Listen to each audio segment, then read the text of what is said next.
Madalas natin marinig ang mga payo na, Dapat matuto kang makontento. oo, Huwag ka nang lumayo. Okay na yan. ang contentment ay iba sa settling. Ang pagtanggap ng kung ano man na nakahain, sa pag-ibig man, sa trabaho o sa pangarap, ay madalas na disguise lang ng takot na mabigo sa paghahanap ng mas malaki pa. Sa simula, akala mo ay okay lang na tanggapin ang trabaho hindi mo gusto. O ang relasyong hindi ka naman pinapasaya dahil safe ito. Pero sa paglipas ng panahon, ang pwede na ay nagiging sana pala. Ang hinanakit sa sarili ay mas mahirap gamutin kaysa sa pagod na paghabol sa mas malaking pangarap. Kapag tinanggap mo ang unang oong dumating, kahit alam mo mas deserve mo ang mas mataas, parang sinasabi mo sa mundo na ganun lang ang halaga mo. Mga taong nakakakuha ng bigger things ay hindi maswerte. Yung mga taong may lakas na loob na magsabi ng hindi, hindi, hindi sa mga bagay na hindi tugma sa kanilang vision. Maraming natatakot na tawaging mapili o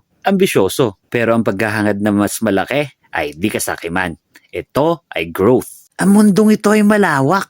At ang paniniwala dapat kang manatili sa malit lang na spasyo ay isang limitasyon na ikaw lang ang may gawa. At sa aspeto naman ng puso, mabuti pang mag-isa ng matagal kaysa makasama ang isang tao na dahil lang sa takot na maiwan ng trend. Ang pagsettle sa maling tao ay nagnanakaw ng pagkakataon mo na makilala yung tamang tao. Alamin ng mga bagay na hindi mo pwedeng isakripisyo. Kung pangarap mo naman pala maging leader, huwag ka magstay sa isang lugar na walang growth potential. Kung gusto mo ng bigger thing, kailangan mo maging bigger person. Gamitin mo ang oras para i-level up ang iyong skills at mindset para kapag dumating ang malaking oportunidad o nakumpleto mo na ang Dragon Balls, handa ka na. So, bottom line, period, no erase, ang buhay ay masyadong maikli para sa pwede na. Kung may nararamdaman kang kurot sa puso mo na nagsasabing, may masigit pa, wag mong babaliwalain yun. Ang paghabol sa mas malaki ay hindi pagiging ungrateful. Ito ay paggalang sa iyong sariling kakayahan.